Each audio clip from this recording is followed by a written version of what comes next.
हरे कृष्णा माता जी का प्रणाम। हरे कृष्णा प्रभु श्री।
प्रभु जी दंडवत प्रणाम। से भक्तों के चरणों में दंडवत प्रणाम। दंडवत प्रणाम सभी भक्तों के चरणों में दंडवत प्रणाम। हरे कृष्णा हरे कृष्णा।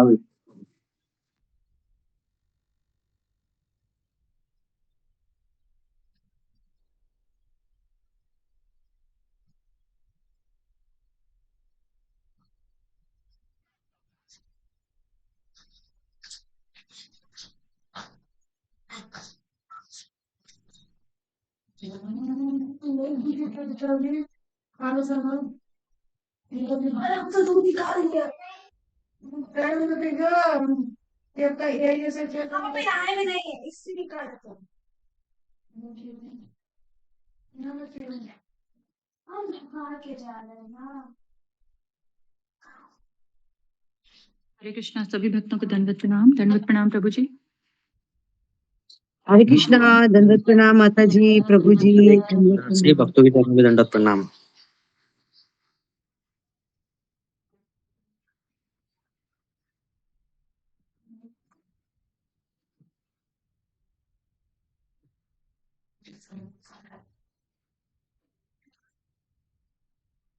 हरे कृष्णा सभी भक्तों को दंडवत प्रणाम। हरे कृष्ण।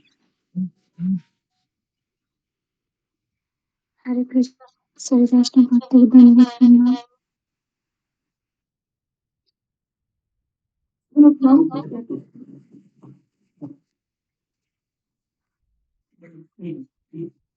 हरे कृष्णा सभी भक्तों के चरणों में दंडवत प्रणाम। दंडवत प्रणाम माता जी। हरे कृष्णा जी। पूजा माता जी दंडवत प्रणाम माता जी। ओम ज्ञानतिमिरान्धस्य ज्ञानाञ्जनशलाकया चक्षुरुन्मीलितं येन तस्मै श्रीगुरवे नमः। नमो विष्णुपादाय कृष्णप्रेष्ठाय भूतले श्रीमते भक्तिवेदान्त स्वामी नामिने। नमस्ते सारस्वते देवे गौरवाणी प्रचारिणे निर्विशेष शून्यवादी पाश्चात्य देशतारिणे। जय श्री कृष्ण चैतन्य प्रभु नित्यानंद श्री अद्वैत गदाधर शिवासादि गौर भक्तवृंद। हरे कृष्णा कृष्ण कृष्ण हरे हरे, हरे राम राम हरे हरे। श्री गुरु चरण केवल भक्ति सद्मा बंदो मोहि सावधान के जहर प्रसादी भवतो राजा। कृष्ण प्राप्ति हो जहाँ होती, कृष्ण प्राप्ति हो जहाँ होती, कृष्ण प्राप्ति हो जहाँ होती। गुरु पद्म वाक्य चित्त कोरिया क्या आरना को आशा श्री गुरु चरणी रति ऐसी उत्तम गति हे प्रसाद प्रे सेव आशा हे प्रसाद प्रे सेव आशा चक्षुदान तिलो जय जन्मी जन्म प्रभु के दिव्य ज्ञान हृदय प्रकाशित दिव्य ज्ञान हृदय प्रकाशित प्रेम भक्ति जहाँ होते विद्या विनाश जाते हृदय गाय जहाँ चरित हृदय गाय जहाँ चरित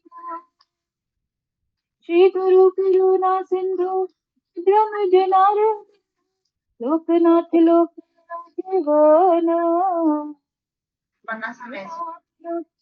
जीवन हा प्रभु हो मोरे पद छाया हा प्रभु करो दया हो मोरे पद छाया हे बीज खुशक त्रिभुवन हे बीज खुशक त्रिभुवन श्रील प्रभु पतित पावन जय गुरुदेव शरण प्रभु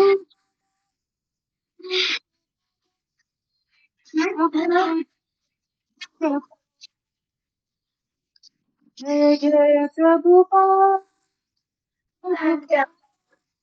प्रभुपाद प्रभुपाद जय जय गुरु गुरुदेव देव जय गौरी हरि बोल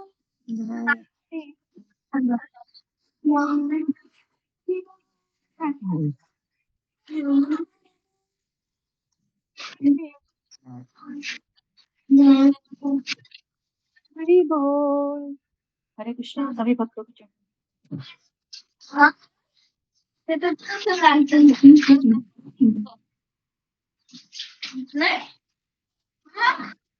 भाग्यश्री माता जी हरे कृष्णा सगळं काय त्यांना सांगायचं माझ्याजवळ पण माहिती ना मार्क बरं तेव्हा मी सांगत होती तेव्हा ऐकतो नाही ना तेव्हा पप्पांचे दंडवत प्रणाम. येत होती ना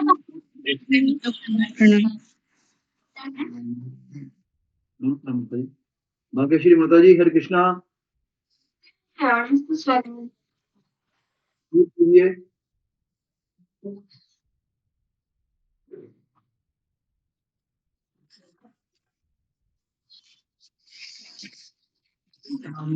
हरे कृष्ण दंडवत प्रणाम प्रभु जी माता जी सब लोगों को सभी भक्तों का चरणों में दंडवत प्रणाम.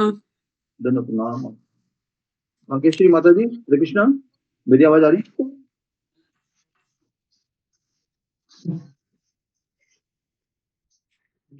हरे कृष्ण सभी भक्तों के चरणों में दंडवत प्रणाम. धन्यवाद प्रणाम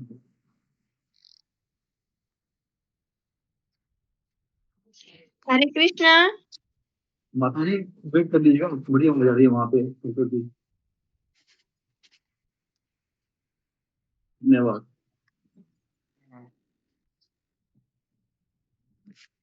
कोई भक्त के बारे में बताए आज मीना माता जी की टर्म थी उनके यहाँ कब से लाइट नहीं है तो वो चार्ज नहीं है उनका तो सुन नहीं पाई कोई भक्त बताना चाहेगा कल के बारे में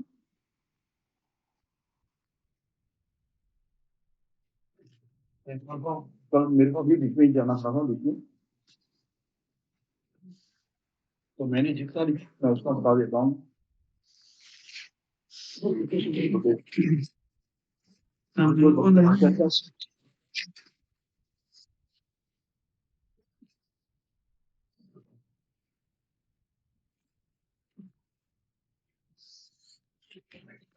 गुरु जी कहते हैं कितने रिश्ते हम भगवान से बना सकते हैं हम भगवान से कितने रिश्ते बना सकते हैं मेरे स्वामी है 5 रिश्ते वीणा माता जी बताएंगे आप?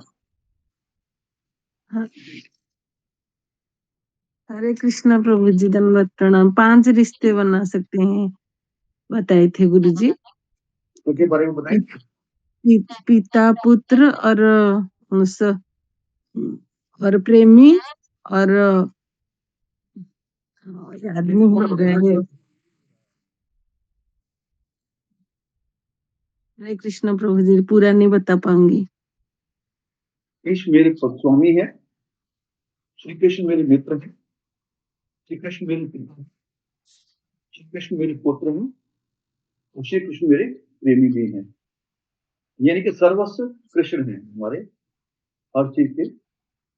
श्रीमद् भगवत भागवतम में तथा भगवान श्री कृष्ण समस्त वस्तुओं के सार है।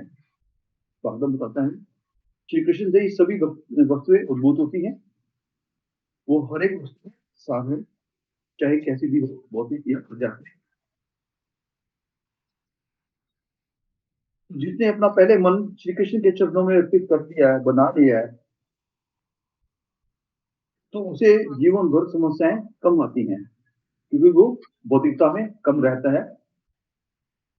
तो उसे मालूम है, ज्ञान है, तो इसलिए उसे समस्याएं कम आती हैं, भौतिक समस्याएं कम आती हैं।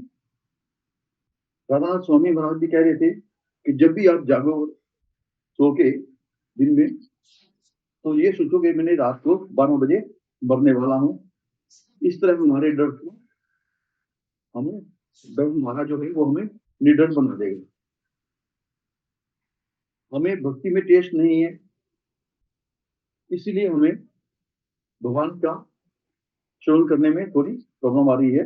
अगर हम भक्ति में टेस्ट हो जाएगा तो हम भगवान को अच्छी तरह से याद कर सकेंगे, भगवान के चरणों में अच्छी तरह से लग सकेंगे। हमें तो भौतिक चीजों में ज्यादा टेस्ट हो रहा है, आध्यात्मिक में नहीं। तो श्लोक 6 में गुरु कहते हैं सुपूर्ण मानवता के लिए धर्म वही है जिसके द्वारा सभी मनुष्य श्री भगवान के दिव्य प्रेम भक्ति को प्राप्त कर सके। ऐसी भक्ति निस्वार्थ तथा अखंड होनी चाहिए। खंड का मतलब है जो खंडित ना हो, जिसे खंड ना हो, टुकड़े भागों में न हो, खंड होनी चाहिए, जिससे आत्मा पूर्ण रूप से तुष्ट हो सके। प्रश्न दूसरा है संपूर्ण मानवता का परम धर्म क्या है? परम धर्म क्या है? भगवान की प्रेम भक्ति प्राप्त करना, भगवान से प्रेम करना। इसका अर्थ है भगवान की प्रत्येक वस्तु से प्रेम करना। जब प्रत्येक वस्तु में भगवान को देखेंगे तो हमें प्रभु से प्रेम हो जाएगा, क्योंकि सारी सृष्टि रची हुई उन्हीं की है। प्रेम भक्ति कैसी होनी चाहिए? अहेतु की, बिना कारण की होनी चाहिए, बिना किसी अपेक्षित कारण। हमें अंदर से प्रेम होना चाहिए भगवान को, अहेतु की होनी चाहिए और अप्रहिता खंड होनी चाहिए, जिसके खंड खंड न हो सके। गोस्वामी जी कहते हैं, सुध गोस्वामी जी ने शास्त्रों का सार इसलिए प्रस्तुत किया कि जन साधारण वो समझ सके, इसको ग्रहण कर सके, अपने लक्ष्य को प्राप्त कर सके। वेदों में मनुष्य के लिए 2 प्रकार की वृत्तियां बताई गई हैं। प्रवृत्ति मार्ग यानी कि इंद्रिय भोग मार्ग, जो बड़ा कठिन है, और निवृत्ति मार्ग, त्याग का मार्ग। मार्ग हमें भक्तों के संग से, गुरु कृपा से सरल बनाता है। हरिनाम से, माला करने से यह मार्ग सरल बनता है। जैसी जैसी हमारी क्वालिटी होगी इसमें भक्ति में, वैसा वैसा हमें प्रगति मिलेगी, हम भगवान के नजदीक जाएंगे। प्रभुपाद जी कहते हैं भक्ति में आना और जाना दोनों आसान है। आना भी आसान है भक्ति में, भक्ति से जाना भी आसान है, पर भक्ति में टिके रहना ये बड़ा कठिन है, और उत्साह से टिके रहना ये तो और भी कठिन है। ब्रह्मभूत अवस्था क्या होती है? आध्यात्मिक अस्तित्व जगने कहते हैं, इससे ब्रह्मभूत अवस्था होती है। जैसे जीवन सनातन आनंदमय ज्ञान में, ज्ञान से परिपूर्ण होता है इसमें ब्रह्मभूत अवस्था में। संसार के केवल 3 चीजें ही मेरे साथ रहने वाली हैं, भगवान, भक्त और भक्ति। भौतिक भोग की प्रगति का मार्ग नाशवान है, कष्टमय है तथा मोहग्रस्त है, इसलिए निष्कृष्ट है। धन्यवाद। मैंने इतना ही लिखा। क्योंकि कल मेरे को जाना पड़ गया था, इसलिए मैं चला गया था। धन्यवाद। हरे कृष्ण, धन्यवाद प्रणाम।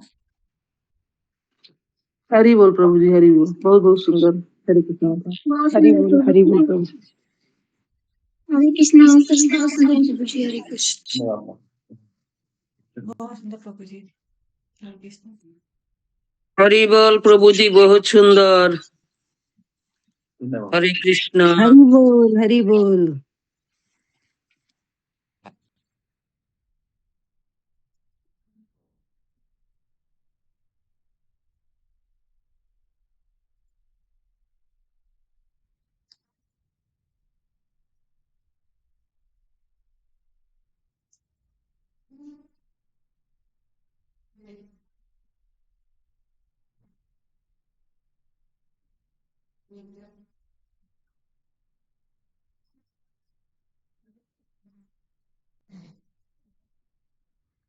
हरे कृष्णा सभी भक्तों के चरणों में मेरे दंडवत प्रणाम। हरे कृष्णा गुरु जी दंडवत प्रणाम। हरे कृष्णा गुरु जी, सभी भक्तों के चरणों में दंडवत। प्रभु जी के चरणों में दंडवत। प्रणाम माता जी।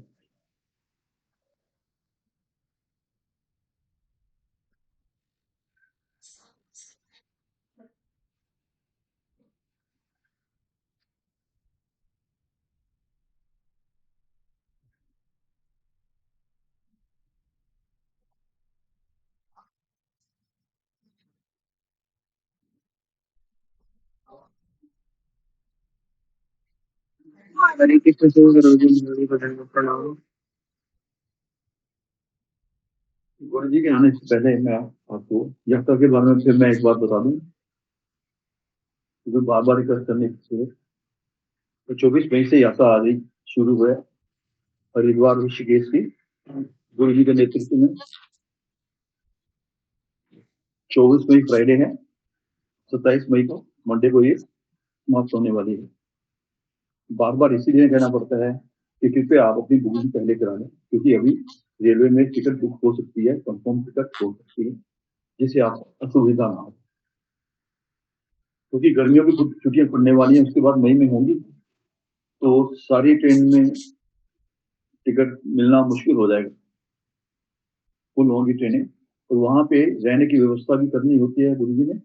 वहां भी सारी जो होटल हैं या धर्मशालाएं हैं वो सब भरी होती हैं। गर्मियों की छुट्टियों में सब लोग जाते हैं वहां पे। कुछ लोग तो भक्ति के, पर मैक्सिमम लोग तो उसमें एंजॉय करने जाते हैं, तो भक्ति के लोग तो कम ही जाते हैं, तो इसलिए वहां भी व्यवस्था करनी होती है गुरु जी ने। तो इसके लिए कृपया जो जाना चाहते हैं, जिनका मन है हरिद्वार ऋषिकेश जाए, यात्रा का आनंद लें, भक्तों के संग का आनंद लें, गुरु आश्रय लें, गुरु के दर्शन करें, क्योंकि गुरु भी चतुर्थ तीर्थ होता है। तो फिर अपनी बुकिंग पहले करा लें, ताकि आपको परेशानी ना हो तो पीछे भी परेशानी ना हो। 2500 रुपया प्रत्येक व्यक्ति का इसमें खर्चा है, जिसमें आपके रहने की व्यवस्था है, खाने पीने की व्यवस्था भी जितनी ही है। तो आपको उसमें कोई खाने पीने की या रहने की व्यवस्था के लिए चिंता नहीं करनी होगी। उसके सुविधा के लिए एक बाबा देना होता है। तो बुकिंग करा रहे हैं, टिकट का स्क्रीनशॉट भेजिए, मेरे को भेजिए या गुरु जी को भेजिए, जिनके भी मर्जी, ताकि रहने की व्यवस्था। धन्यवाद।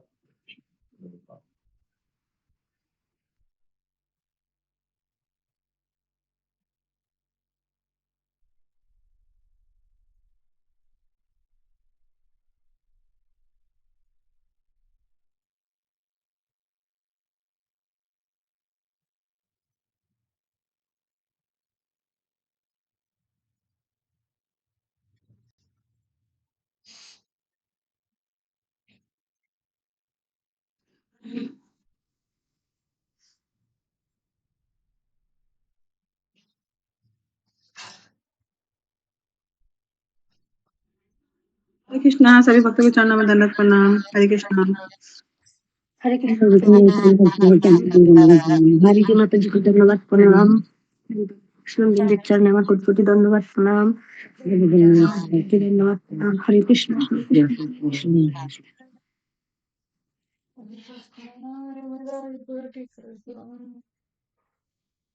ठीक कर दो। माता जी आपको भी दंडवत प्रणाम। दंडवत प्रणाम, सभी भक्तों को दंडवत प्रणाम। हरे कृष्णा। दंडवत प्रणाम। हरे यदि कृष्ण। आपको मन में किसी की क्वेरी हो गई पूछना चाहते हैं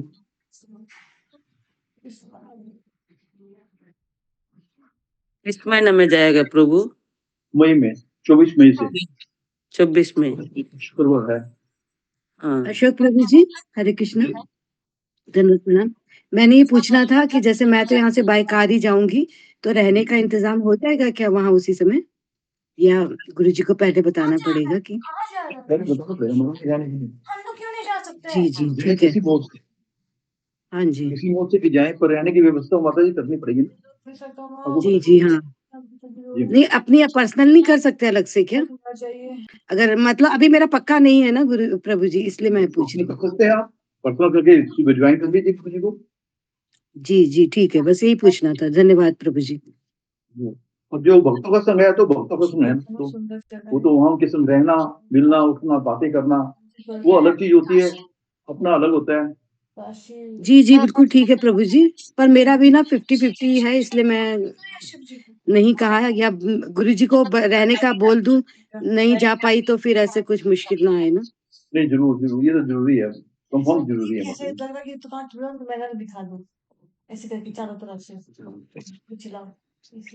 हरे कृष्ण। धन्यवाद प्रभु जी। दोनों तरफ प्रभु जी हरे कृष्णा गुरु जी, दंडवत प्रणाम। हरे कृष्णा गुरु दंडवत प्रणाम। हरे कृष्णा गुरु जी दंडवत प्रणाम। सभी भक्तों के चरणों में हरे दंडवत। कृष्णा गुरु जी, धन्यवाद प्रणाम सभी भक्तों को। हरे कृष्ण गुरु जी दंडवत प्रणाम सभी हरे भक्तों कृष्णा के गुरु चरणों जी में। दंडवत प्रणाम सभी भक्तों के चरणों में कोटि कोटि दंडवत।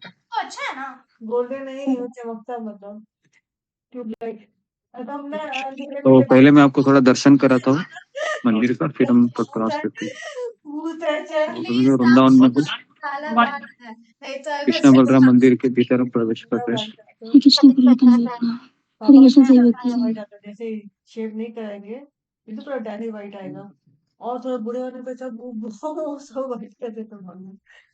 को। पीछे का गेट है। हरे कृष्ण गुरु जी दंडवत प्रणाम सब भक्तों को। हरे कृष्ण। हरे कृष्ण गुरु जी दंडवत प्रणाम सभी भक्तों को।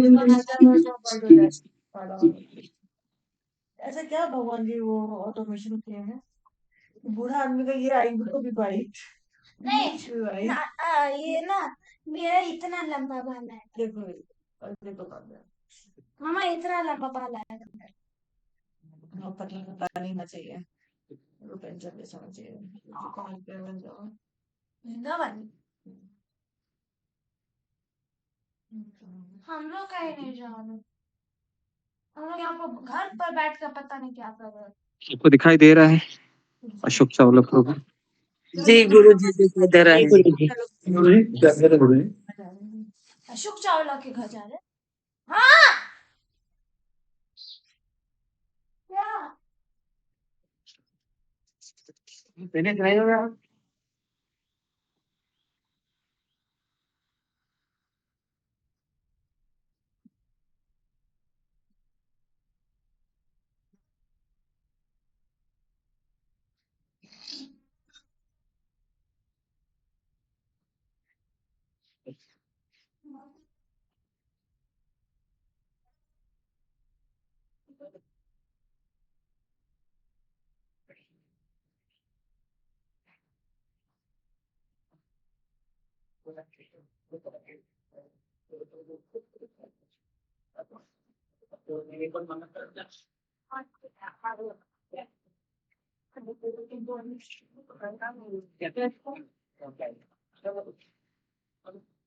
तो शिला प्रभुपाद के समाधि के पास जाते हैं फिर और शिला प्रभुपाद हम लोग बैठे बैठे यहाँ से शिला प्रभुपाद जी के समाधि। मम्मा ये जितना बार बार खुल जा रहा है हमको नहीं पहनना है ये। सब बोलो नहीं बोलो बेटा तो नहीं बोलो। अरे यार प्लीज बता दो थैंक यू ये कृष्ण और दिल के करने बुद्धि करने का ऐसा खुल रहा है क्या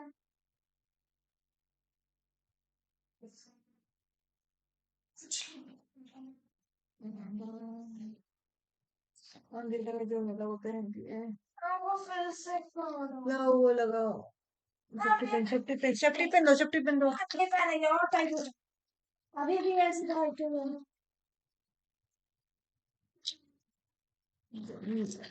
दूसरा निकालो तुमको चौक खाएंगे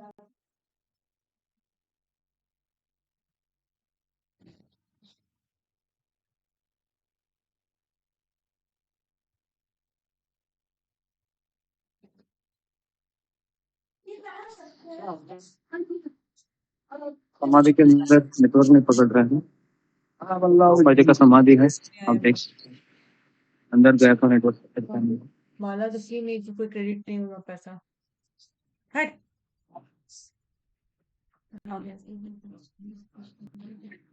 बाबा जी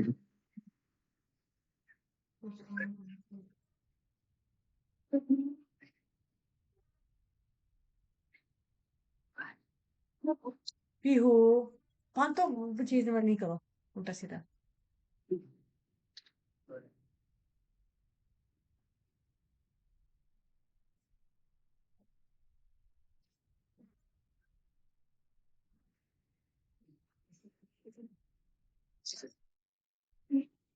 समाधि मंदिर है शिला प्रभुपाद जी जो इस्कॉन के आचार्य हैं।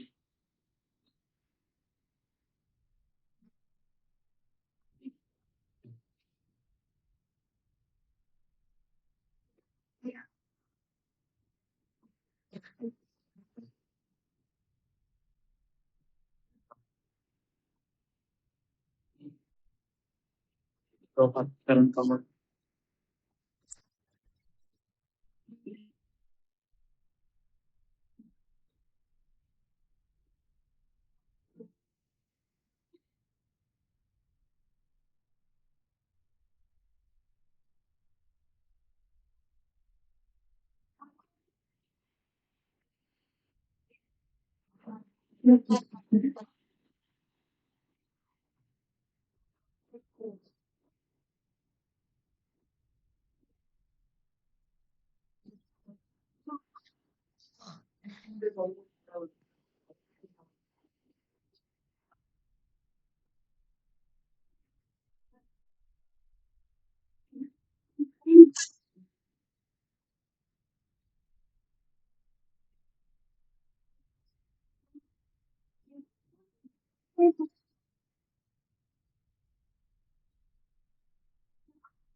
ये कान को भी दर्द हो रहा टच करने पर जब सोते हैं ना इस साइड से तो फिर तभी भी दर्द होता है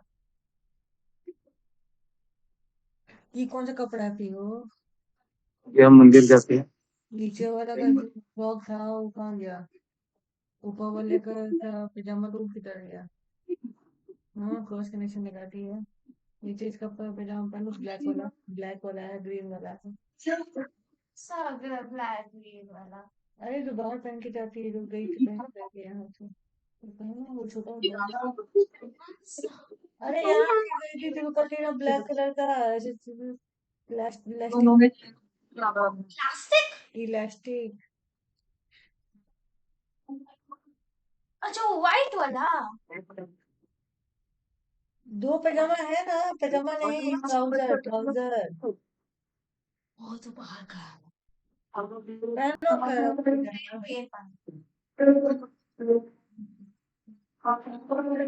मेरा तो क्यों हाथ पैर क्योंकि आप खाते नहीं। तो अभी हम अगर देख सकते हो टेम्पल हाउस कितने बड़ा मंदिर है। आप खाती नहीं है इसलिए हो गया। ऐसा हो गया कि मैं नहीं देख सकते कोई गाड़ी एक्सरसाइज नहीं करती। हम इधर लौटते हैं इसलिए हम इधर तो पापा बूढ़ा आपसे ओल्डर है और आप उनको कुछ नहीं हुआ तभी भी वो काम करते हैं प्लांट का और आपको हो गया। पानी को लाना बोलता है ना दशा होता है हड्डी वड्डी सब चूर चूर हो जाता है। स्टे कराइए तब होगा। लोगों को कलर भी छपकते हैं तो ऊपर से कंट्रोल होता है भगवान। क्योंकि एक ही बेड पे तुम भी सो रही हम भी सो रहे इनको नहीं होगा हमको इसका मतलब उल्टा से चल कर धागा है ना मेरे हाथ उछल सकता है। जा जाओ खाओ पिए रेडी रहो भाई। हरे कृष्णा कृष्णा कृष्णा हरे हरे हरे राम राम राम।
कृष्ण सारे भक्त सारे वैष्णव के चरणों में मेरा दंडवत प्रणाम सारे प्रभु सारे माता जी के चरणों में मेरा दंडवत।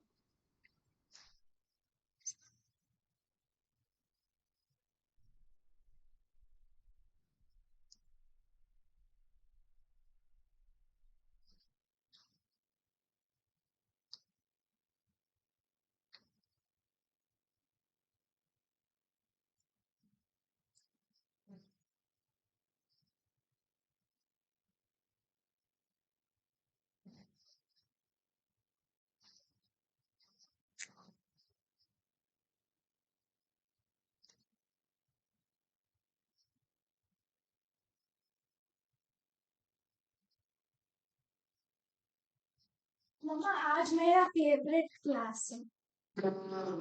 कुछ गाने बाप रे संसार प्राणाय कारुण्य गणागणागा प्राप्तस्य कल्याण गुणप्रभस्य वन्दे गुरो और रहता है काम गुरो श्री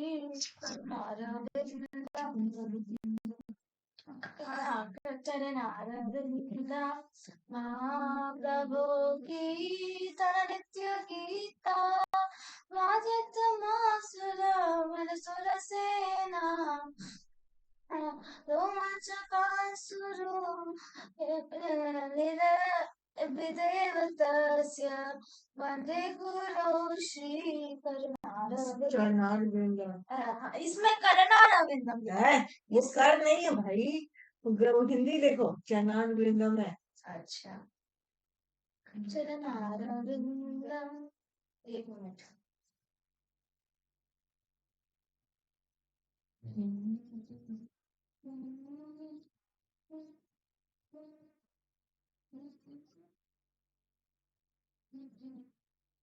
हाँ, संसार धामारीडलो प्राणाय कारुण्य गणा गणात्वं प्राप्तस्य कल्याण गुणवस्य वन्दे गुरो श्री चरणारविन्दं महाप्रभु कीर्तन नित्य गीता वादित्य माद्यन नरसुरसेना रोमांचकां सुरो तारणभाजो वन्दे गुरो श्री चरणारविन्दं श्रीविघ्नहारं नित्याननां श्रीरङ्गनाथं हिंदी में करो। नहीं, हिंदी में नहीं, हमको 6 पढ़ नहीं आते। युक्त सभाख्यां कलंडतोपि वन्दे गुरो श्री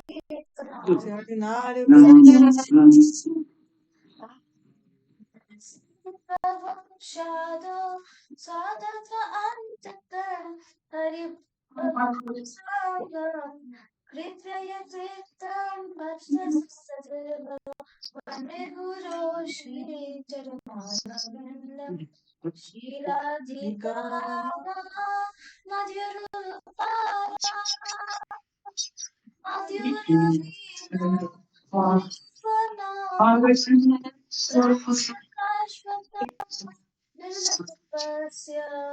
वन्दे गुरो श्री चरणारविन्दं निकुञ्जयोनोनतिकेलिसिद्धया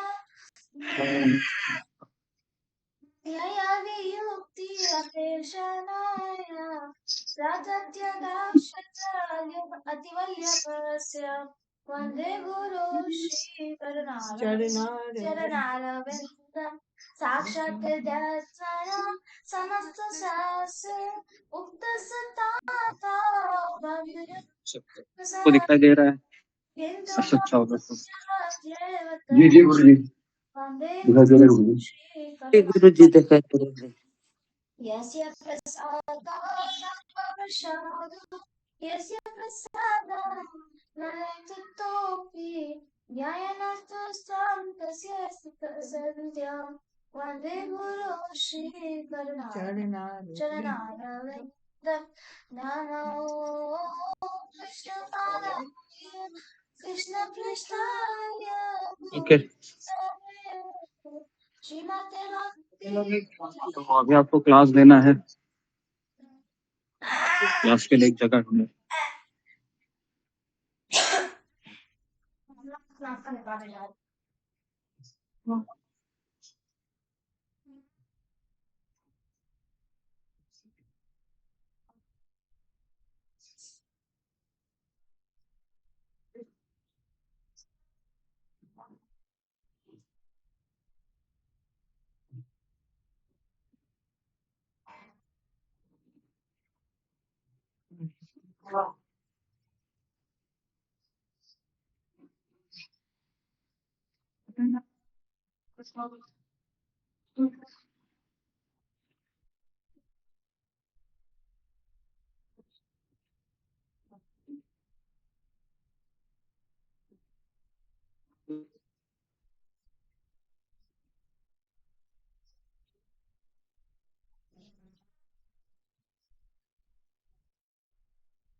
गुरु जी आवाज कट रही है।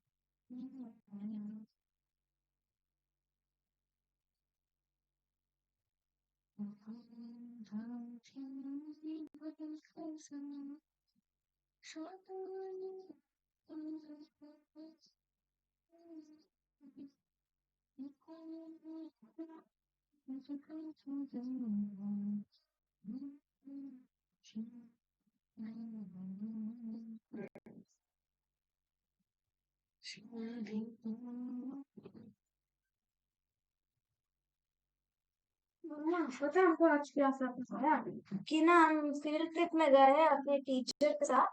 अपने टीचर के साथ बैठे हुए English teacher Vaishnavi ma'am absent थी। तो फिर ना वैष्णवी मैम किस लिए एब्सेंट? तो फिर ना ये एक बहुत कलरफुल सांप आया और हमको और ये सब ध्रुव का बदमाशी हमको है। और मेरी टीचर को काट लिया। हम क्या कैसे हम पता क्योंकि पता नहीं क्यों अगर आसपास में नहीं उसके बारे में सोचते हैं क्योंकि हम वैष्णवी मैम के बारे में सोच रहे थे कि वैष्णवी मैम स्कूल को लीव कर दिए हैं। उसके बाद हमको ये सपना है दोनों बगल में आ जाएंगे बोलो नारायण जरूर करके हरे कृष्णा। शुभ सावला प्रभु, आवाज आ रहा है? जोर जी आ रही है आ रही है। ठीक है, अगला श्लोक पढ़िए। वही अनाउंसमेंट थी छोटी सी, अगर आ गया तो। अभी अनाउंसमेंट के लिए टाइम बहुत ज्यादा हो गया है। ठीक है, कीजिए, अनाउंसमेंट कीजिए। हरी गुरु जी, सपना जब माता जी की वार्षिकी है। वार्षिकी मतलब उनके माता जी को शरीर त्यागे 1 वर्ष हो गया है। हम उनके लिए उन्होंने जो भी शरीर धारण किया हो, इस शरीर में वो कृष्ण भक्ति प्राप्त करें, भक्तों का संग प्राप्त करके अपना परम धाम को वापस जाएं। इसलिए हम सब भक्तों के चरणों में, गुरु जी के चरणों में, भगवान श्री कृष्ण के चरणों में प्रार्थना करते हैं कि उनके लिए प्रार्थना की जाए ताकि उन्हें भक्ति कृष्ण भक्ति मिले और तभी इस शरीर में जो भी शरीर में है वो परम धाम जाए अपने। जी गुरु जी, कृष्णा धन्यवाद। ठीक, तो हम 3 बार हरे कृष्ण महामंत्र बोलते हैं। हरे कृष्णा कृष्ण कृष्ण कृष्णा हरे कृष्ण कृष्ण हरे कृष्ण कृष्ण कृष्ण हरे हरे राम राम हरे हरे राम हरे राम राम हरे हरे कृष्ण हरे जय हरे राम राम राम हरे हरे हरे कृष्ण कृष्ण कृष्ण हरे हरे हरे राम राम हरे हरे। हरे राम।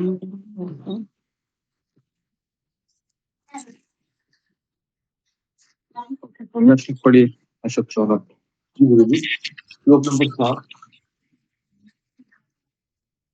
वासुदेवे भगवती भक्ति योग प्रयोजित जनयति औषधवैराग्यम ज्ञानम हेतुम। भगवान श्री कृष्ण की भक्ति करने से मनुष्य तुरंत ही हेतु ज्ञान तथा संसार से वैराग्य लेता है। ये पढ़े कौन गुरु जी? जी जी।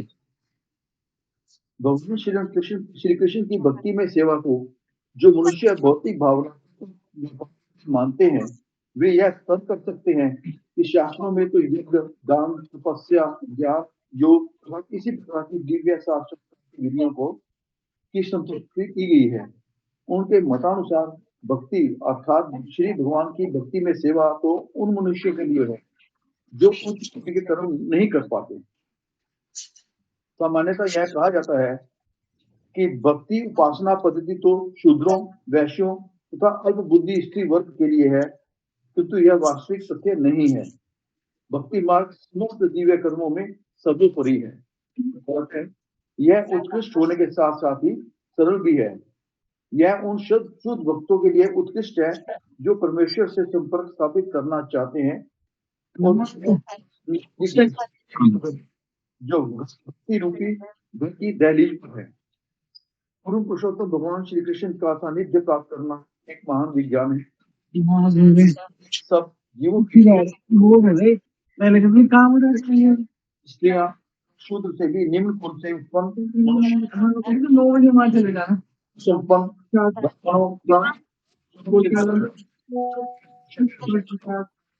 क्या है। यज्ञ, दान के नाम से प्रचलित अन्य उच्च के कार्य शुद्ध तथा वैज्ञानिक भक्ति पद्धति का स्वाभाविक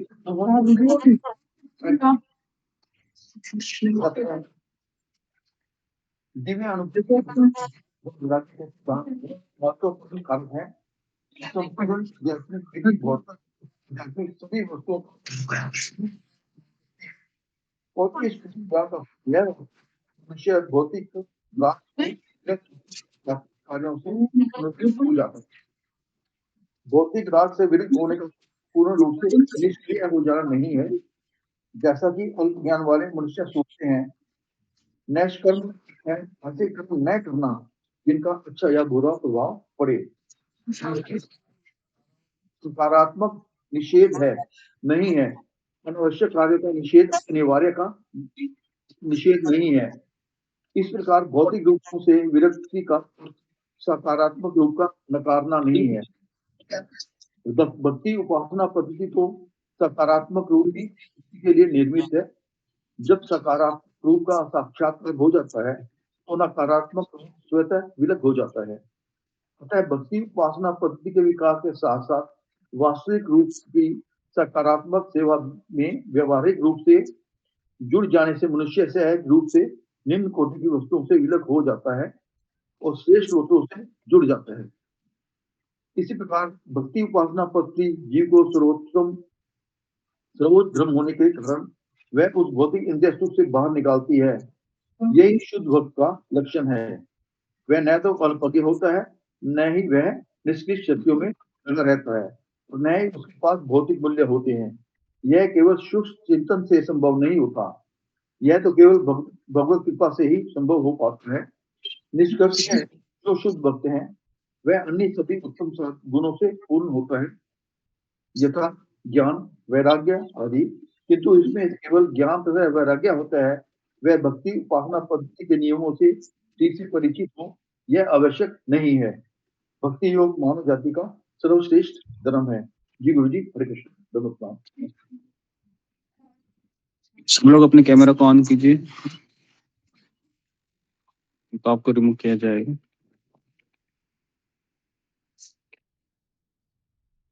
आगे बढ़ते हैं।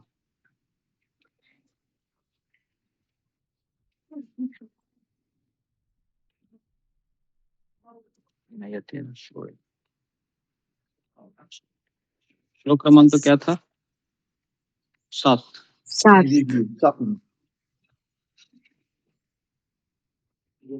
जी, तो आगे बढ़ने से पहले हम श्रील प्रभुपाद जी को, जो हमारे सामने ही है, इसी मंदिर में श्रील प्रभुपाद जी ने अपना शरीर छोड़ा था, हमने अंतिम लीलाओं के बारे में भी कई बार वर्णन किया है। और ये जो जगह है जहाँ पर हम बैठे हैं, ये बहुत पवित्र जगह है। परिणाम लिया जाता है कई सालों से हरि सेवा, हरि कथा, हरि यात्रा। तो वृंदावन में आने का सौभाग्य प्राप्त हुआ। हालांकि कोई योजना नहीं थी यहाँ आने की, अकस्मात फैसला हुआ यहाँ आने का। और आते ही कई भक्तों के दर्शन प्राप्त करके नेत्र प्रफुल्लित हुए कि हमारे सामने जब भक्तों का मेला लगा रहता है, जब वो तिलक लगाते हैं, गले में कंठी माला होती है और हरि नाम लेते हुए वह जब रास्ते रास्ते पर घूमते हैं, तो मानो ऐसा प्रतीत होता है कि हम भगवान के धाम में प्रवेश किए हैं।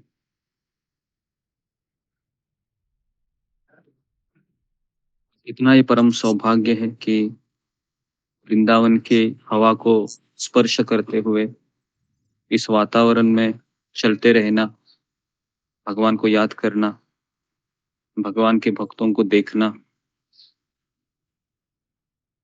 भगवान का प्रसादम को स्वीकार करना।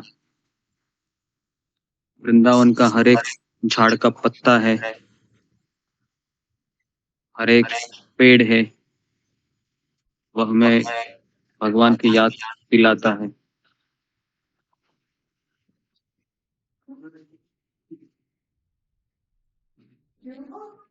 तो श्लोक क्रमांक 7 में हम प्रवेश करते हैं। वासुदेवे भगवती भक्ति योग प्रयोजित जनयत्याशु वैराग्यम ज्ञानम च यद अहेतुकम। वासुदेवे भगवती,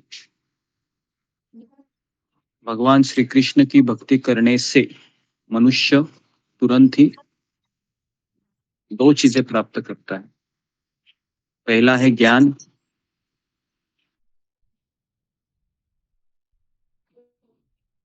दूसरा है इस संसार से वैराग्य। तो आप में से कितने लोगों को ये प्राप्त हुआ है या हो रहा है या कुछ परसेंटेज हुआ है? फिंगर को रेस कीजिए कि ये ज्ञान और संसार के प्रति वैराग्य।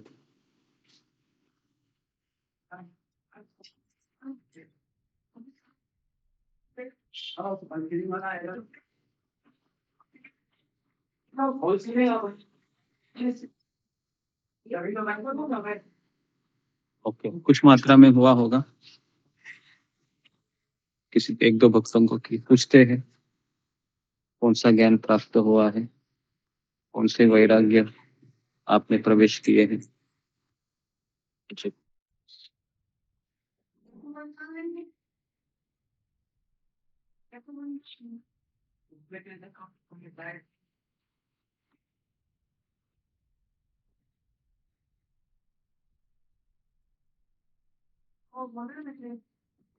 तो पूर्णा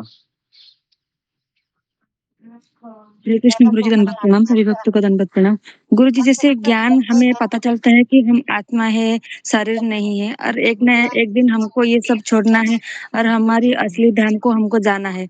इसीलिए हमको कुछ चीजों से, जैसे कि हम पहले थोड़ा सा जो अपने आप को सजाते थे, वो सब अभी नहीं रहा है। और इससे ही हमारे जो फ्रेंड सर्कल थे और रिलेटिव थे, उनके साथ बातचीत बहुत ही कम हो गया है। हम सिर्फ काम से मतलब रखते हैं, जहाँ पर काम होता है तो हम उनसे बात करते हैं या फिर उनको कॉल करते हैं। और जैसे कि किसी के बारे में इतना अनब शनाब या फिर जो भी हमारे साथ हो रहा है, इस सब के पीछे भगवान का ही हाथ है। ये सब को ज्यादा हम इतना सोचते नहीं है। और जैसे वैराग्य वैराग्य भी इसमें ही जाता है गुरु जी। हम इतना ज्यादा और क्या खरीदना चाहिए और क्या खरीदना नहीं चाहिए, ये सब काम की बात हम करते हैं। हरे कृष्ण गुरु जी।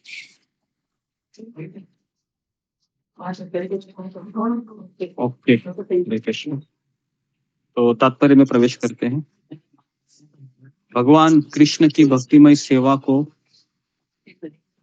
जो लोग भौतिक भावात्मक व्यापार की भांति मानते हैं, वे यह तर्क कर सकते हैं कि शास्त्रों में वो यज्ञ, दान, तप, ज्ञान, योग सभी प्रकार की साक्षात्कार की संस्तुति की गई।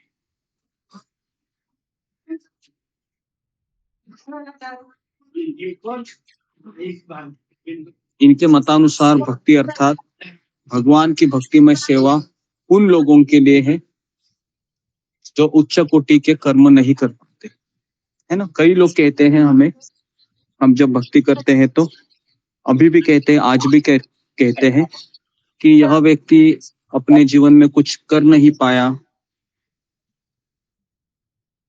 या फिर उच्च कोटि का कर्म मतलब ज्यादा पैसे नहीं कमा पाया, अच्छा रिश्ते को निभा नहीं पाया, या फिर कोई सामाजिक कार्य नहीं कर पाया, तो इसलिए इसने भक्ति को स्वीकार किया। मतलब जीवन में कुछ नहीं रहा है कुछ करने को, लोग कहते हैं कि इसलिए इसने माला हाथ में पकड़ ली। तो प्रभुपाद लिखते हैं कि बहुत सारे लोग इस संसार में भक्ति को ऐसा कार्य मानते हैं, ये निठल्ले लोगों का काम है, जिनके जीवन में कुछ नहीं रहा है करने को, तो फिर वो हाथ में माला लेके घूमते रहते हैं। इसलिए भक्ति मार्ग को निकृष्ट दर्जे से देखा जाता है, मतलब आलसी लोगों का काम है ये भक्ति करना। ठीक है, तो सुना है आपने ऐसे लोगों को, काफी लोग कहते हैं कि ये आलसी या निठल्ले लोगों का काम है भक्ति करना। भक्ति करने का उम्र नहीं है, थोड़ा सा पैसा कमा के दिखाओ या पढ़ लिख कर बड़े हो जाओ, फिर तुम ये माला झोली लेना। अभी तुम्हारा उम्र नहीं है माला झोली लेने का, है ना। प्रभुपाद जी के पास एक व्यक्ति आया था ये कहने के लिए कि आपने मेरे बेटे को आश्रम में रख दिया, उसका उम्र ही देखिए स्वामी जी, आपकी उम्र तो बूढ़ी हो गई, मेरे बेटे को आप छुड़वा दीजिए, उसका शादी होने दो, उसके बच्चे होने दो, उसका घर गृहस्थी चलने दो, और जब बूढ़ा हो जाएगा तब आप इनको आश्रम में जरूर ले लेना। भक्ति तो बूढ़े लोगों का कार्य है। आप मेरे बच्चे को जवानी में ही भर्ती कर दिया आश्रम में, मंदिर में। प्रभुपाद ने कुछ नहीं कहा, प्रभुपाद ने केवल सुनकर यही कहा कि ठीक है, हम क्या करते हैं, आपके पुत्र को, आपके बच्चे को घर पर छोड़ देते हैं, और आप ही ने कहा कि भक्ति बूढ़े लोगों का कार्य है, तो मुझे ऐसा लगता है कि आप बूढ़े हो गए हो, आपके बाल भी पक गए हैं, और हम आपको आश्रम में रखते हैं। प्रभुपाद इस तरह से बोले तो वो जो भक्त है, जो जिसके पिता है, ये पिता इतने घबरा गए, क्योंकि वहां पर 10 लोग भी सुन रहे थे, प्रभुपाद अकेले नहीं थे, बहुत सारे लोग थे। प्रभुपाद ने यही कहा कि जी, तो उनका नाम पूछकर उनको बुलाया गया, कहा कि देखो तुमको पिताजी है घर में लेने के लिए आ रहे हैं, तो हमने तुम्हारे पिताजी से एक प्रार्थना की है कि बूढ़े लोगों का कार्य है, तो हम उनको अंदर ले रहे हैं, तुम जा सकते। तो उनके पिताजी इतने घबरा गए कि उन्होंने कहा कि आप मेरे बेटे को ही रखिए, मुझे छोड़ दीजिए, मैं जा रहा हूँ। तो कहने का कार्य है कि कई लोग कहेंगे कि भक्ति बूढ़े लोगों का कार्य है, लेकिन बुढ़ापा आने के बाद वो भक्ति करने के लिए आते हैं क्या? वो नहीं आते हैं। तो इसलिए जो लोग कहते हैं कि भक्ति बूढ़े लोगों का कार्य है, ये गलत है। भक्ति ये 5 साल की उम्र से शुरू होती है। कौमारात आचरेत श्रेष्ठ, प्रहलाद महाराज कहते भागवतम के सप्तम स्कंद में कि कुमार अवस्था में ही भक्ति को शुरू करना चाहिए। कुमार अवस्था मतलब 5 साल 6 साल ये उम्र है भक्ति का, है ना। जी।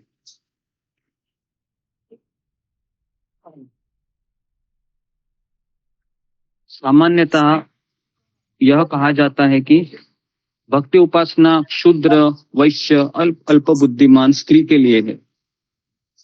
कई बार अभी मैंने बताया, लोग कहते हैं कि शूद्रों के लिए भक्ति है, वैश्यों के लिए है, और अल्प बुद्धिमान स्त्रियां होती है, लेडीज, जिनको कुछ काम धंधा ज्यादा होता नहीं है, घर में खाना पकाती रहती है, कपड़े धोती है, इनको बुद्धि कुछ होती नहीं है, तो इसके लिए ये भागवत सप्ताह में आकर बैठ जाती है ना।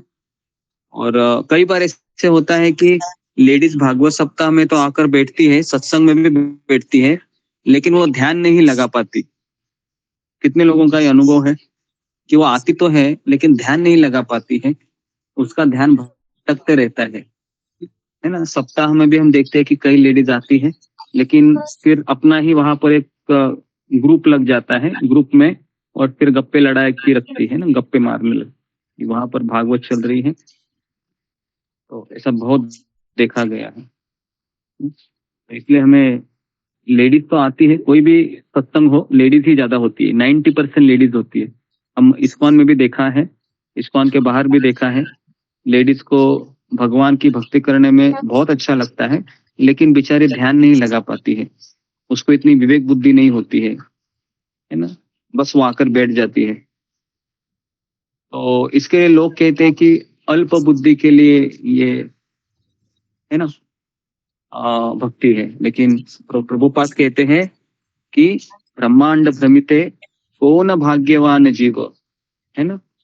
शास्त्र तो कुछ और ही कहता है, शास्त्र कहता है कि ब्रह्मांड में कई जन्म घूमते घूमते घूमते घूमते घूमते उसको भक्ति लता बीज प्राप्त होता है। इतना ये दुर्लभ है, इतनी दुर्लभ है भक्ति। इसके लिए भक्ति ये निठल्ले लोगों का कार्य नहीं है, उल्टा जो लोग कहते हैं ना वही निठल्ले है, क्योंकि उनके खाते में वह भक्ति है नहीं, है ना। तो इसके लिए कई जन्म घूमने के बाद उनके भाग्य में भी भक्ति आ सकती है, लेकिन इसका कोई गारंटी नहीं है कि कितने जन्म के बाद लेगी।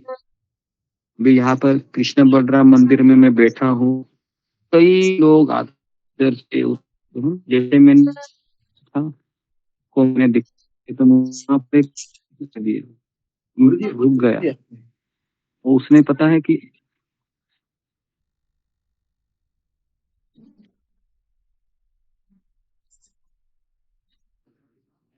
जैसे ही मैं इस्कॉन मंदिर के भीतर गया था दिखाने के लिए, तो मैंने जैसे एंट्री किया तो मुझे एक व्यक्ति वहां पर दिखाई दिया।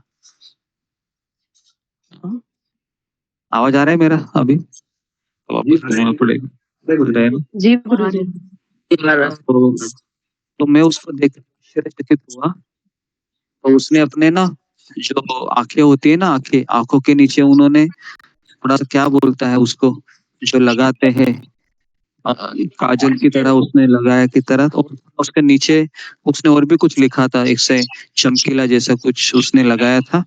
गिल्टर होता है। हाँ, और उसने मोर पंख भी लगाया था, और उसके कपड़े एकदम अजीब ही थे। और मैं उसको ही थोड़ी समय के लिए देखने लगा, 2 मिनट मेरा ध्यान उसकी ओर ही चला गया, और एकदम जैसे प्रभुपाद ने वर्णन किया था कि किस तरह से है ना गोपी भाव में वहां पर एक व्यक्ति एकदम अकेला ही बैठा था, वो व्यक्ति था वो, है ना, और उसकी आंखें बंद थी, उसके हाथ में मैंने से देखा तो बांसुरी थी, तो मैं समझ गया। तो कई लोग यहाँ पर आते हैं इस्कॉन में, कृष्ण बलराम मंदिर में। तो मैं कोई भी चीज देखता हूँ तो मैं थोड़ा सा उसके बारे में चिंतन करता हूँ, और फिर शास्त्रों से कनेक्ट करने की कोशिश करता हूँ। तो फिर मुझे तुरंत प्रभुपाद जी का वो सेंटेंस याद आया कि वृंदावन में से कई लोग आते हैं जो है ना स्पॉन्टेनियस, मतलब राग भक्ति को प्राप्त करना चाहते हैं बिना कुछ विधि विधान या गुरु को स्वीकार करते हुए, है ना। तो जी, तो इसलिए भक्ति ऐसा कार्य है कि कई कई जन्मों के पश्चात हमें कभी कभी भक्ति में आने के बाद भी भक्ति समझ में नहीं आती है। हम सोचते हैं कि भक्ति मतलब क्या है, माला करो बस, वो भी गलत है। भक्ति मतलब बस सेवा करो और कुछ नहीं करना है, ये भी गलत। भक्ति का अर्थ है कुछ और ही है। भक्ति मतलब हमें किसी का मार्गदर्शन में रहकर प्रशिक्षण प्राप्त करना है कि भक्ति कैसे की जाती है। तो ये इस्कॉन में अच्छे से पता चलता है अगर वो व्यक्ति अच्छे से प्रभुपाद की किताबों का अध्ययन करता है तो। नहीं तो सबको लगता है कि इस्कॉन एक ऐसी जगह है जहाँ पर अच्छे लोग आते हैं, अच्छे प्रेम करने वाले लोग मिल जाते हैं। इस्कॉन एक सुपरमार्केट की तरह है। सुपरमार्केट है आपको, वहां पर सारी चीजें मिलती है। तो इस्कॉन में जॉब भी मिलता है, किसी को लड़की चाहिए शादी के लिए लड़की भी मिलती है, किसी को लड़का चाहिए शादी के लिए लड़का भी मिलता है, किसी को अगर मान लो यहाँ पर शॉपिंग करना है, खरीदारी करना है तो वो भी इच्छा पूरी होती है। लेकिन प्रभुपाद जी ने इस्कॉन इसके लिए नहीं बनाया है। प्रभुपाद जी ने इस्कॉन इसलिए बनाया है ताकि लोग श्रवण करने के लिए यहाँ पर आए, भगवान को प्रार्थना करें, अपने जीवन में गुरु को स्वीकार करें, प्रशिक्षण प्राप्त करे, गीता भागवत को पढ़े और अपने जीवन को समर्पित करे। तो ये इस्कॉन का मूल उद्देश्य है। लेकिन कई बार हम प्रभुपाद जी की किताबें न पढ़ने के पढ़ नहीं पाते हैं, तो इसलिए हम सोचते हैं कि भक्ति मतलब बस यही है, मंदिर में आना, प्रसाद खाना, दर्शन लेना, कीर्तन वहां पर सुनाई देना और फिर घर जाना। नहीं, ऐसा नहीं। प्रभुपाद जी का हम बहुत कृतज्ञ है ना। यहाँ पर आने के पश्चात प्रभुपाद जी का बहुत याद आता है कि किस तरह से उन्होंने इतने कष्टों को सहन करते हुए अंतरराष्ट्रीय कृष्ण भावनामृत संघ की स्थापना की। आज जब मैं हरे गेट से एक भक्तों को देखता हूँ, कितना खुश दिखाई देता है वो, लेकिन उस खुशी के पीछे बच्चे का कष्ट दिखाई देता है। कितना कष्ट उस बूढ़े व्यक्ति ने हमारे लिए किया होगा, इसकी कोई गिनती नहीं है।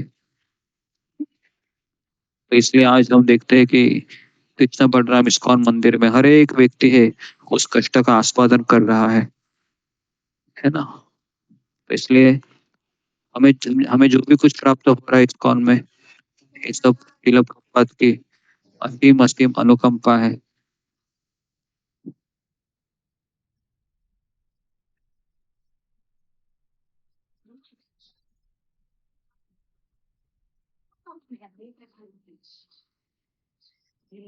यहाँ पर अमेरिकन, यूरोपियन, अफ्रीकन, अलग अलग विदेशों से लोग आते हैं, है ना। जैसे आप यहाँ पर आओगे तो सड़क में भी यूरोपियन लोग सुंदर सुंदर नृत्य करते हैं। ऐसा लगता है कि देवलोक से अप्सराएं, है ना, उतर आई हो और गंधर्व लोक से कुछ गंधर्व उतर आए हो और वह भगवान के कीर्तन में मग्न है। और इतना सुंदर दृश्य कल शाम को हम यहाँ पर आए तो दिखाई दिया।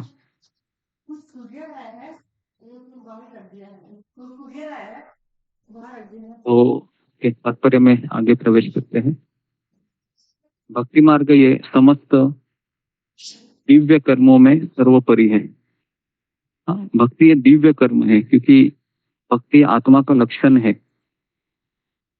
ये कोई शारीरिक लक्षण नहीं है। तो इसके लिए हम जब रजोगुण में होते हैं तो फिर हम भक्ति नहीं कर पाते हैं। खास करके जो पुरुष होता है ना, खास करके वो मैक्सिमम रजोगुण में ही होता है क्योंकि उसको जॉब करना होता है, बेचारा वो 8-10 घंटे जाता है तो रजोगुण में होता है। वो शाम को भी आता है थका मारा तो रजोगुण में होता है। तो रजोगुण का मूल फाउंडेशन है फिर पैसे के प्रति आकर्षण, घर के प्रति आकर्षण, स्त्री के प्रति आकर्षण। इसके लिए फिर वो रजोगुण से मुक्त नहीं हो पाता है। और रजोगुण का गंतव्य क्या है? फ्रस्ट्रेशन निकालता है फिर वो पत्नी के ऊपर, दो तरीके से, वाचिक तरीके से, शारीरिक तरीके से। तो रजोगुण ये बहुत तीव्र हो जाता है पुरुष में। तो इसके लिए हमें साल में 1-2 बार वृंदावन, मायापुर, जगन्नाथपुरी, हरिद्वार ऐसे धामों में जाना चाहिए ताकि हम रजोगुण से निकले और सत्वगुण में आने का प्रयास करें। या फिर हमें अपने आप को भागवत की श्रवण में डुबाना चाहिए पूरी तरीके से, ताकि हम ये रजोगुण तमोगुण के आवरण को निकाल लो, है ना, अपने मन को। तो उन शुद्ध भक्तों को लिए संतुष्ट है जो भगवान से संपर्क स्थापित करना चाहते हैं। तो भक्ति ये उन शुद्ध भक्तों के लिए है जो भगवान से संपर्क रखना चाहते हैं, है ना। तो भगवान का, जैसे हम कोई मोबाइल में 10 डिजिट का नंबर घुमाते हैं, है ना, मान लो मुझे मेरी माँ को फोन करना है या पिताजी को फोन करना है, तो उनका 10 डिजिट का नंबर घुमाते हैं, फिर उनसे मेरी बात हो पाती है। एक उसी तरीके से अगर हमको भगवान से जुड़ना है अभी, तो हमें कौन से नंबर को घुमाना चाहिए? फिंगर को रेस्ट कीजिए।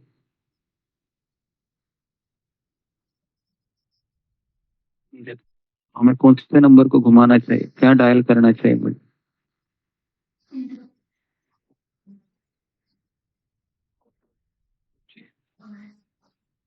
नमिता साहा। हरे कृष्ण गुरु जी, प्रणाम गुरु जी। से भक्त के चरणों में गुरु जी, माला करना चाहिए, ब्रह्ममुहूर्त में माला करना चाहिए, तभी तो हम कृष्ण भगवान के शरण में जा सकते हैं गुरु जी। मेरा यही मानना है गुरु जी। हमें माला करनी चाहिए, मतलब हरे कृष्ण महामंत्र है जो 16 अक्षरी है, वो हमारा भगवान को कॉल कराने का नंबर है ना। लेकिन उसकी जो नेटवर्क होती है ना, 6 बजे के बाद बिजी हो जाते हैं, ब्रह्म मुहूर्त के बाद, तो इसके लिए फिर वो नेटवर्क नहीं होता है अच्छे से। तो इसका अच्छे से नेटवर्क है वो सुबह 4 से 6 के बीच ही होता है ना। उसके बाद फिर नेटवर्क में बाधाएं आने लगती है ना। फिर वो आपको डायल टोन सुनाई देता है ना कि आपने जिस नंबर को कॉल किया है वो भी व्यस्त है ना। तो इस तरह से फिर होने लगता है। तो इसके लिए हमें प्रॉपर नेटवर्क में जपा करना चाहिए।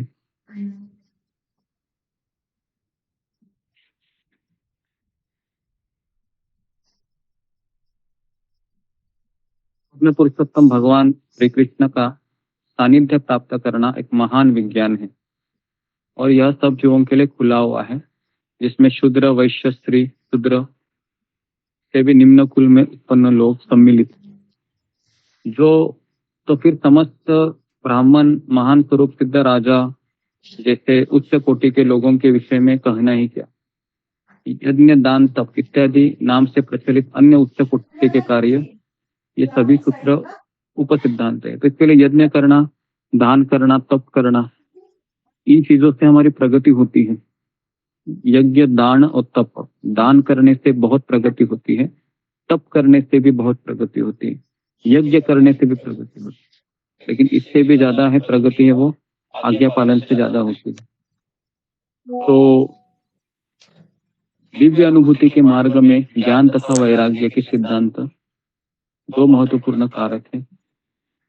संपूर्ण आध्यात्मिक विधि भौतिक तथा आध्यात्मिक प्रत्येक वस्तु के पूर्ण ज्ञान तक ले जाती है, और इस पूर्ण ज्ञान का फल यह होता है कि मनुष्य भौतिक आसक्ति से विरक्त होकर आध्यात्मिक कार्यों में आसक्त हो जाते है ना।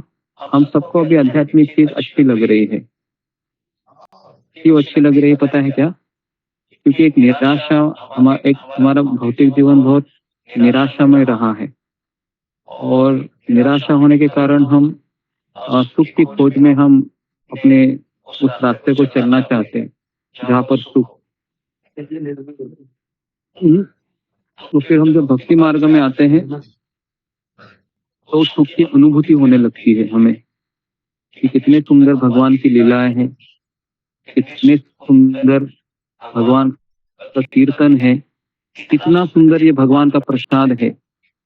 तो जब आत्मा करोड़ों जन्म को भगवान को भूलने के पश्चात जब पहली बार उसका पुनर्मिलन होता है भगवान से, उसका वो अनुभव ठीक वैसे ही होता है जिस तरह से एक प्रेमी है ना, जिससे वो प्रेम करता है या प्रेम करती है है ना। बहुत बहुत बहुत बहुत सालों के बाद वापस उसको मिलती है, यह मिलता है। तो ठीक वैसा ही अनुभव जब जीवात्मा भगवान कृष्ण से मिलता है, ठीक वैसे ही होता है वो। इसलिए हम जब पहला संपर्क हमारा होता है भक्ति में, वो हमारे पुराने दिन, उन दिनों में हम बहुत तीव्रता से भक्ति करना चाहते हैं, लेकिन हमें फिर पता चलने लगता है कि कुछ ना कुछ ऐसे अंदर से चीज है जो मुझे रोकती है, वो हमारे अनर्थ होते हैं। और फिर हम भागवत श्रवण, हरिनाम, भागवत सेवा, भक्तों का संग, इन माध्यमों से हम उसके ऊपर विजय प्राप्त करने की कोशिश करते हैं। लेकिन इसमें बहुत हमारी जिंदगी चली जाती है, क्योंकि ये आसान नहीं है ना। जिस तरह से अगर आप जोर से आपको गाड़ी चलानी है ना, और आप 60-70 की स्पीड में हो, लेकिन अचानक एक बड़ा स्पीड ब्रेकर आ गया रास्ते में, तो आपको इसकी गति को रोकना पड़ेगा या कम करना होगा या ब्रेक लगाना होगा, है ना। तो ये अनर्थ है, ये स्पीड ब्रेकर का काम करते हैं। हम भागना चाहते हैं भगवान की ओर, लेकिन क्या करें, ये हमारे अनर्थ हमें रोकते हैं। और ऐसे कितने अनर्थ हैं, बहुत अनर्थ है ना। तो इसलिए फिर कई बार ऐसे होता है कि व्यक्ति है वह भक्ति मार्ग में बहुत सावधान पूर्वक सरलता से चलने का साहस करता है, और उसके लिए उसको किसी न किसी के उंगली को पकड़ना होता है। ये मार्ग ही ऐसा है कि इस मार्ग पर अकेले नहीं जा सकते, किसी न किसी के साथ ही जाना होगा।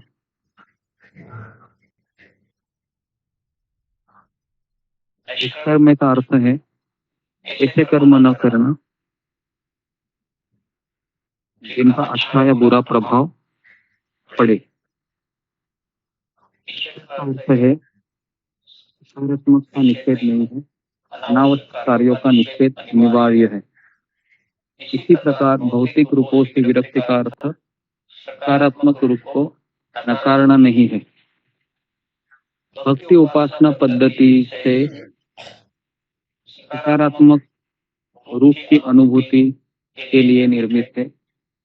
जब सकारात्मक रूप का साक्षात्कार हो जाता है तो नकारात्मक रूप स्वतः ही विलग होता है। तो एक होता है अर्थ प्रवृत्ति। लिखिए, दो चीजें हैं भक्ति में, अर्थ प्रवृत्ति और अनर्थ निवृत्ति। अर्थ मतलब एक तरीके से धन, अर्थ प्रवृत्ति, और अनर्थ मतलब ऐसी चीजें जो मुझे निकालना है। तो हमें अनर्थ निवृत्ति से भी ज्यादा इसमें जोर देना चाहिए, अर्थ प्रवृत्ति। अर्थ मतलब जमा कीजिए। क्या जमा कीजिए? हरि कथा, हरि नाम, हरि सेवा, हरि भक्त, इसको जमा कीजिए। क्योंकि जैसे जैसे जमा हो जाएगी तो वैसे वैसे अनर्थ भी निकल जाएंगे। इसलिए हमें अनर्थ के ऊपर इतना फोकस नहीं करना चाहिए। हमें फोकस भगवान की लीला, भगवान का श्रवण, भगवान का कीर्तन, भगवान की सेवा, भगवान का धाम दर्शन, भक्तों का संग, इसमें अपना हमारा मन बहुत तीव्रता से लगाना चाहिए। तब फिर अनर्थ स्वतः ही हमारे हृदय से प्रकट हो जाता है।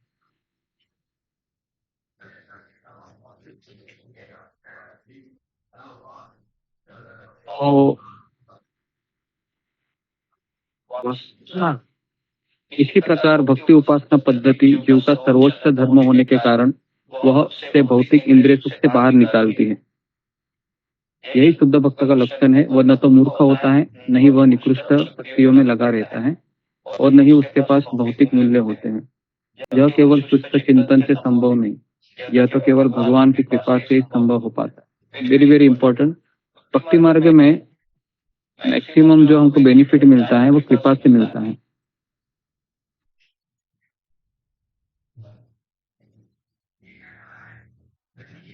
मैं सुबह उठ के 16 माला करूंगा, 64 माला करूंगी, एकादशी का उपवास, निर्जला करूंगा, ये तो करना ही है।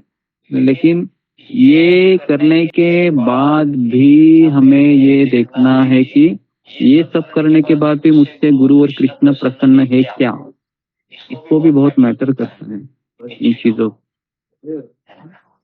इसलिए फिर भगवान की कृपा तभी होती है जब भक्त है हमें आशीर्वाद देते हैं, गुरु हमें आशीर्वाद देते हैं, या हम जब समर्पित होने की इच्छा प्रकट करते हैं, तो फिर ये कृपा है वो भगवान की कृपा है, वो स्वयं हमारे जीवन में प्रकट नहीं होती है, ये किसी न किसी के माध्यम से हमारे जीवन में प्रकट होती है, और वो माध्यम भगवान का भक्त ही होता है या आध्यात्मिक गुरु होते हैं। उनकी वाणी के द्वारा भी हमारे भीतर हृदय में उस अर्थ को संचार किया जाता है, जिससे हमारे अनर्थ धीरे धीरे निकल सके। इसलिए भक्ति मार्ग ये कृपा के ऊपर ज्यादा निर्भर करता है, कृपा नहीं। इसलिए हम जब मंदिर में जाते हैं तो किसी भक्त को प्रणाम करके कहते हैं कि प्रभु जी जरा मेरे ऊपर कृपा कीजिए, माता जी मेरे ऊपर कृपा कीजिए, बहुत अधम है, इतने सालों से माला कर रहे हैं, श्रवण कर रहे हैं, कुछ कर रहे हैं, लेकिन अभी तक कृपा नहीं मिली है, तो आप जरा मेरे लिए प्रार्थना कीजिए ताकि भगवान कृष्ण मेरी तरफ देखे, मेरे भक्ति को वो स्वीकार करे। तो ये सब चीजें होनी चाहिए, तब जाके कृपा हमको प्राप्त होती है। अपने बलबूते तो भक्ति मार्ग संभव ही है कि कृपा तभी प्राप्त होती है जब गिड़गिड़ाते हैं। जैसे एक भिखारी होता है, जब वह रास्ते पर भीख मांगता है, बहुत गिड़गिड़ाता है बेचारा, वो इतना गिड़गिड़ाता है कि जब उसकी आंखों में वो करुणा दिखाई देती है, बेचारा रो रहा है हाथ फैला के, है ना, अल्लाह के नाम से दे दो बाबा, है ना, बहुत वो गिड़गिड़ाता है। तो फिर जिसकी इच्छा नहीं होती है ना पैसे देने की, उसकी भी इच्छा हो जाती है, चलो भाई इतना गिड़गिड़ा रहा है, दे देता हूँ मैं, दया आ जाती है, करुणा आ जाती है। तो बस यही चीज होती है भक्ति में भी। जितना हम खुद को लाचार अनुभव करेंगे भक्ति में, जितना हम सोचेंगे कि मैं अकेला हो भगवान, है ना, दर दर भटक रहा हो, लेकिन अभी तक कृपा नहीं मिल रही है, और कितने जन्म मुझे इसी तरह से संघर्ष करते हुए जीना होगा। तो जब हम लाचार हो जाते हैं भक्ति में और प्रभुपाद के समाधि के सामने बैठकर चिंतन करते हैं हम कि ना और कितने साल है मुझे कृष्ण, कि कब मैं आपके, है ना, भक्ति में लगा रहूंगा अच्छे से। तो जब हम लाचार होते हैं, गिड़गिड़ाते हैं, और प्रभुपाद जी से, भक्तों से हम भीख मांगते हैं कि आप जरा भगवान से कुछ कहिए, है ना, तो फिर कृपा हमें प्राप्त होती है। तो इसके लिए कृपा होने के लिए लाचारता और कृतज्ञता और समर्पण की भावना, खास करके निर्भरता बहुत मैटर करती है भक्ति में। निर्भर होना, आश्रित होना, है ना, विनम्र होना, ये बहुत दिव्य गुण है ये। तो इन दिव्य गुणों तभी हो जाते हैं जब हम हताश हो जाते हैं भौतिक संसार में। अभी हम हताश नहीं हुए पूरी तरीके से, अभी भी लगता है कि मेरे खाते में इतने पैसे हैं, मेरे पति कमा रहा है, मेरी पत्नी अभी भी मेरी सेवा कर रही है, बच्चे भी मेरी बुढ़ापे की लाठी बनेंगे। तो इतनी सारी अपेक्षाएं हैं कि इच्छाएं भी है, तो फिर वो निर्भरता हमारे भीतर प्रवेश नहीं करती है, ना हम आश्रित होना चाहते हैं। फिर द्रौपदी भी तभी आश्रित हुई थी जब उसके सारे दरवाजे भगवान ने बंद करवा दिए थे, लेकिन भगवान हमारे साथ ऐसा नहीं करेंगे, क्योंकि भगवान को पता था कि द्रौपदी के सारे दरवाजे बंद करने के बाद भी ये मेरा आश्रय लेगी। लेकिन हमारा उतना नहीं है, शायद हमारे सारे दरवाजे बंद किए तो हम भगवान के दरवाजे बंद करेंगे, तो इसके लिए भगवान इतने सब नहीं करते हम। तो निष्कर्ष यह है कि शुद्ध भक्त है वह सभी उत्तम गुणों से पूर्ण होता है, और ज्ञान वैराग्य आदि जिसमें केवल ज्ञान तथा वैराग्य होता है, वह भक्ति उपासना पद्धति के नियमों से ठीक से परिचित हो या आवश्यक। भक्ति मानव जाति का सर्वश्रेष्ठ धर्म है। ओके, तो यहाँ पर ये श्लोक हमारा कंप्लीट हुआ। तो किसी का कुछ प्रश्न है इसके ऊपर जो अभी हमने चर्चा की?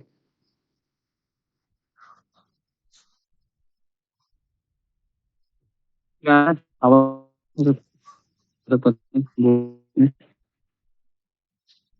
आ रहा जी तो आ रहा था। आ रही है आवाज गुरुजी। ओके ओके, कोई प्रश्न नहीं है तो अच्छा है।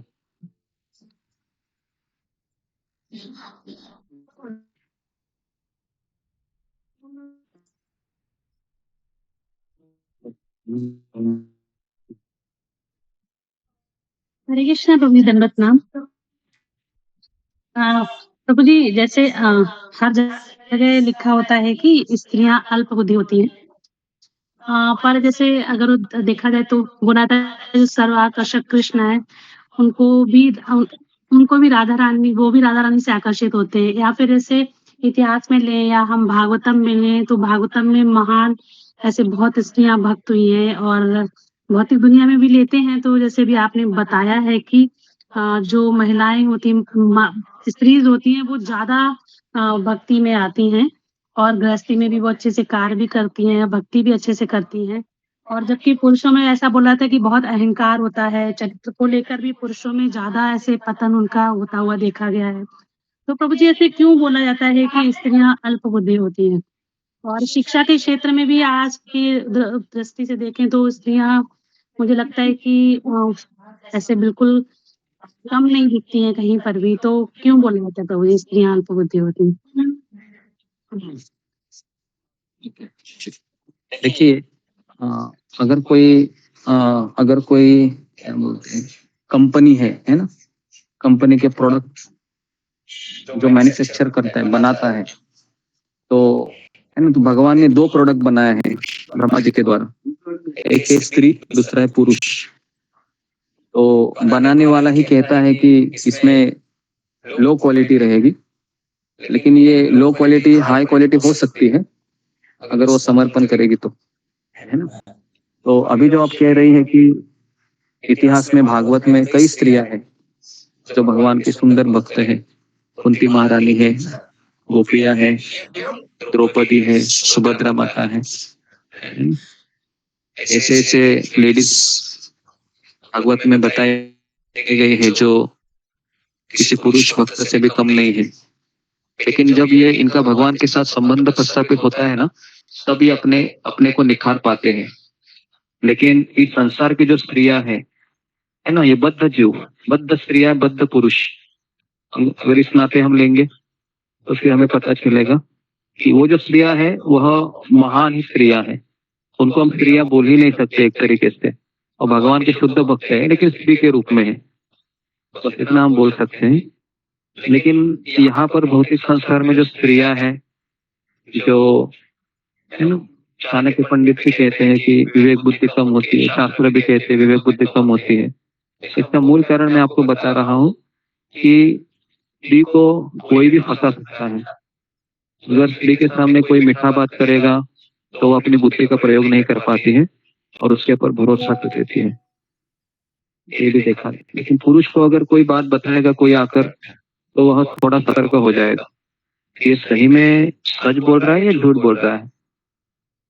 लेकिन स्त्री का ऐसा नहीं होता है, स्त्री तुरंत भरोसा कर बैठती है, तो इसलिए कई बार वह धोखा भी खाती है, कई बार खाती है। कलयुग में तो बहुत स्त्रियां हैं जो धोखा खाती ही है, क्योंकि इतनी विवेक बुद्धि नहीं होती है और किसी के अधीन में नहीं रहना चाहती है कलयुग में कोई। लेकिन जब वही स्त्री जब भक्ति मार्ग में प्रवेश करती है तो वो पुरुषों से भी ज्यादा प्रगति करती है। वो हमने देखा इस्कॉन में भी ऐसे ऐसे लेडीज को देखा है भक्ति करते हुए, जो पुरुष से भी बहुत उनके भाव वगैरह निराले होते हैं। तो प्लस माइनस है दोनों में भी, ठीक है।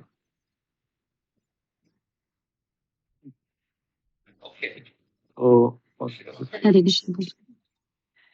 यहाँ पर मैं रुकता हूँ। आप सबका बहुत बहुत धन्यवाद। श्रील प्रभुपाद की जय। जय